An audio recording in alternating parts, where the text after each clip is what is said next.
le monde, j'espère que ça va bien. Aujourd'hui, je vais vous faire une vidéo un petit peu différente de d'habitude. Je vais vous parler de mon chien. En fait, mon chien a un méga œsophage. Puis je tiens vraiment à faire une vidéo là-dessus parce que c'est une problématique qui est vraiment méconnue de pas mal de gens en fait. C'est pas quelque chose de très commun. Puis les vétérinaires ont énormément de difficultés à diagnostiquer ça. Puis nous, ça a fait en sorte qu'on a vraiment failli faire euthanasier notre chien parce que ça faisait environ 7 rendez-vous qu'on avait chez le vétérinaire sans résultat. Puis ça nous avait coûté comme déjà des milliers de dollars, puis on n'avait toujours pas de solution. Donc on était un petit peu découragés. Bref, notre chien a un méga œsophage. Pour ceux qui ne savent pas c'est quoi, l'œsophage en tant que tel, ça sert à faire descendre la nourriture vers l'estomac.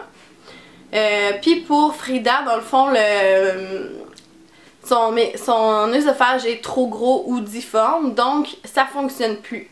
Il n'y a plus de muscle qui fait la transition de la bouche, en fait, jusqu'à l'estomac. Fait que ça a occasionné vraiment beaucoup de problématiques parce que notre chien vomissait sans arrêt et gardait aucune nourriture.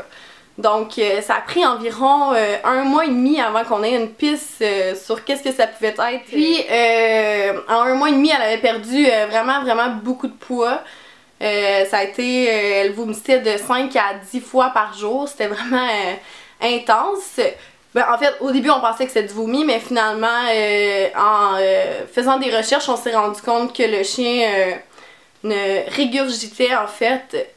Donc, sa nourriture n'était même pas digérée. Elle restait là. Puis, comme mécanisme de défense, le chien régurgitait. Le méga œsophage, qu'est-ce que ça fait en sorte, c'est que vu que ça reste stagnant là, soit que la nourriture se dirige pas vers les bons canaux. Donc, ça peut aller directement vers les poumons. Puis ça va très rarement vers l'estomac, donc c'est super dangereux parce que ça peut causer la pneumonie. Lors de notre dernier rendez-vous chez le vet, elle nous a nommé le nom de méga œsophage, mais ils ont mentionné qu'on devait faire des tests pour voir si c'était la glande thyroïde, bref, à savoir si elle pouvait se faire opérer pour ça ou tout ça, mais ils nous ont pas donné de piste de solution comme telle pour régler le problème. Le test pour la glande thyroïde, pour savoir si elle pouvait se faire opérer, ça variait de 600 à 2000 $. Et comme j'ai mentionné, ça faisait déjà plusieurs, tu sais, comme 2 à 3000 $ qu'on dépensait dans le vet, donc c'était pas une option pour nous.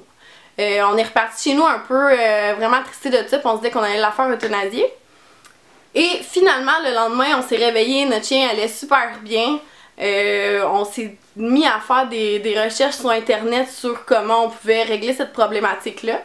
Et finalement, il y a vraiment plusieurs options qu'on peut faire pour aider notre chien dans cette situation-là. Donc, premièrement, c'est d'utiliser une belly chair pour faire manger le chien debout. En mangeant debout, Frida, la nourriture se dirige plus facilement vers l'estomac.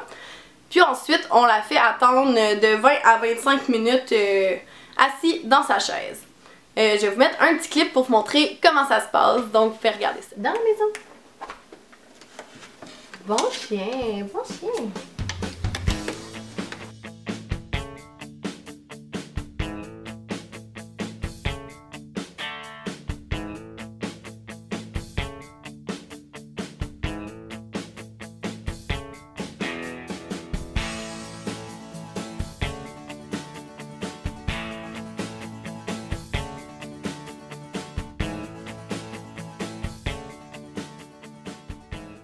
Donc, comme vous voyez, elle aime quand même vraiment ça, aller dans sa chaise. Tu sais, motivée par la nourriture, donc on n'a pas eu vraiment de difficulté à lui apprendre. C'est sûr que le fait d'attendre le 25 minutes, des fois, c'est un petit peu plus difficile, mais sinon, il y a d'autres fois aussi où elle dort dans sa chaise et elle est juste super confortable. Donc, je pense que ça vaut vraiment la peine d'essayer ça. Puis aussitôt qu'on a commencé à la faire manger debout, ça a été comme automatique. Il y a eu vraiment... Elle a régurgité vraiment moins souvent sa nourriture. Elle était malade peut-être 1 fois par semaine au lieu d'être malade genre 5 à 10 fois par jour. Fait que ça a vraiment augmenté sa qualité de vie. Puis elle recommence déjà à prendre du poids depuis qu'on a commencé à la faire manger avec la chaise. Donc c'est vraiment super. Puis c'est genre une des premières étapes à faire. C'est sûr que vous pouvez soit bâtir une chaise ou juste tenir votre chien, là, c'est comme vous voulez. Je mettrai en barre d'infos en fait une vidéo qui montre comment construire la chaise puis prendre une bonne mesure pour que la chaise soit de la bonne grosseur pour votre chien. Ensuite, pour la nourriture toujours, c'est vraiment important de donner des plus petites portions puis de faire manger votre chien plus souvent. Donc pour nous, ce qui fonctionne, c'est on la fait manger 3 fois par jour, des petites portions, puis elle attend toujours un 25 minutes après avoir mangé. L'eau, c'est aussi une problématique. Nous, on a mis une buvette pour les lapins, si on veut, puis on a accroché ça là, sur une planche de bois, puis on a en hauteur. Fait que des fois, elle va boire là-dedans, puis c'est satisfaisant pour elle, là, elle manque pas d'eau. Ou sinon, on a aussi de la gélatine, en fait. On fait genre du jello au poulet pour le chien. Donc, je mettrai aussi la recette en barre d'informations. Pour la nourriture, il faut aussi trouver la bonne formule, en fait. Qu'est-ce qui va bien fonctionner pour vous. Il y en a plusieurs. Il y en a certains qui vont pouvoir continuer à manger des croquettes, d'autres qui vont avoir besoin de nourriture plus liquide. Pour notre part, ben, c'est une espèce de... On prend de la viande crue qu'on met au mélangeur, puis la texture fonctionne pour elle. Donc, on va garder ça. Mais c'est vraiment essai-erreur au début, là, c'est pas facile, c'est sûrement la portion qui est un petit peu plus longue. Puis ça veut pas dire que si vous testez une genre de nourriture, ça va continuer à fonctionner par la suite, là. Ça se peut que vous ayez à changer plusieurs fois. Donc, faut surtout être super patient. Une autre chose qui nous a vraiment beaucoup aidé, puis ça fait pas super longtemps qu'on l'utilise, ça fait environ 2-3 semaines, c'est un neck pillow. Donc, voilà. Moi, j'ai construit le nôtre, là. En fait, j'ai utilisé un coussin de voyage pour les humains. Puis, étant donné que Frida est pas très grande, ça fonctionne. J'ai juste ajouté un velcro là, à l'oreiller de cou. Et voilà pour le neck pillow. En fait, ça, on l'utilise seulement la nuit. Donc, quand on arrive pour se coucher, on lui met ça. Puis, ça fait en sorte que tout ce qui est salive ou tous les petits trucs qui pourraient rester dans son œsophage sont portés aussi à descendre vers le bas. Puis je dirais que ça a vraiment changé quand même beaucoup de choses. Je dirais qu'on dirait qu'elle dort vraiment mieux, elle se réveille le matin puis elle est vraiment plus énergique et elle est redevenue un peu comme avant d'avoir le méga œsophage. Donc pour nous, c'est vraiment un plus d'avoir ça. Puis c'est sûr que je pourrais continuer à vous en parler encore super longtemps. C'est une problématique vraiment qui est différente pour chaque chien. Il y a des chiens que c'est vraiment une problématique plus importante, d'autres que c'est un petit peu moins grave. Puis comme je vous disais, il y a plusieurs tests à faire pour savoir si on peut faire opérer le chien, si c'est quelque chose qui est chronique ou etc. etc. Donc voilà, je tenais absolument à faire une vidéo d'information sur le sujet là. Pour moi, ça m'a vraiment aidé de trouver des vidéos YouTube, trouver des sites internet qui en parlaient.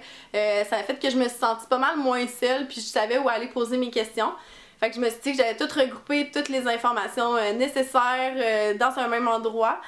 Puis voilà, c'est toujours le fun de savoir qu'on n'est pas seul à travers ça là. Fait que si jamais il y a d'autres gens qui ont un chien avec un méga œsophage, n'hésitez pas à nous écrire un petit commentaire ou quelque chose, ça nous fait plaisir d'échanger sur le sujet là, pour mieux comprendre ce que c'est.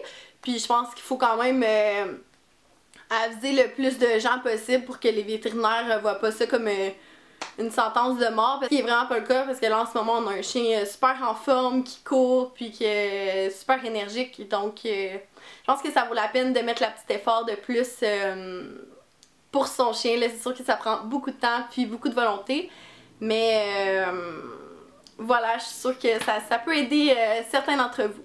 Donc pour les autres, on se voit dans une prochaine vidéo. Bye!